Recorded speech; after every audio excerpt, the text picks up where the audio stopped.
In today's video, I'm going to teach you how to create a table in Notion.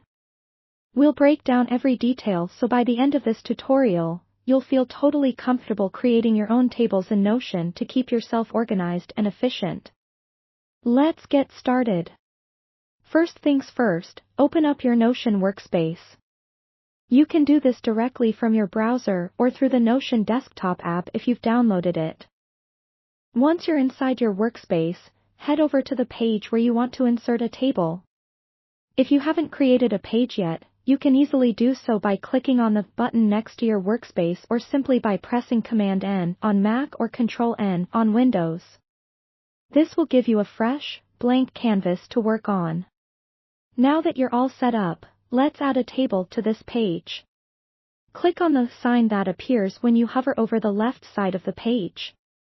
This will open up a menu of options. From this menu, look for Table and select Table Inline. This option is fantastic because it fits neatly into your page alongside any other content you might add in the future, such as text, images, or lists. After selecting Table Inline, you'll see a table appear on your page with a couple of default columns labeled Name and Tags. You can always rename these columns to better fit your needs.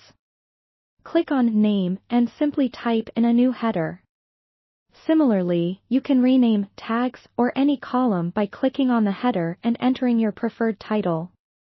Adding a column is easy, too. Simply click on the sign to the right or left of your existing columns, and choose the type of data you want to enter, whether it be text, dates, checkboxes, or even uploaded files. Now, let's dive into customizing your table's content. Click into any cell under your headers. This is where you'll enter your data. Let's say, for instance, that you're setting up a budget tracker. Click into the cell under your name column and enter an item name, such as groceries or utilities. As you move across the table, you can fill in the cost, due date, and any other specifics you've set up. Once your data is in the table, take a moment to explore the sorting and filtering options.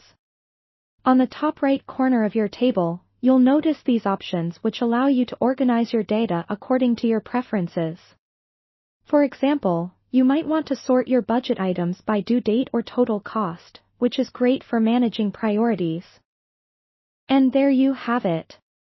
You've just created a structured, easily customizable table that suits your needs within Notion. Feel free to play around with more options and build on what you've started here. It's a powerful tool when you get familiar with it. Thanks for watching, and happy Notion ing!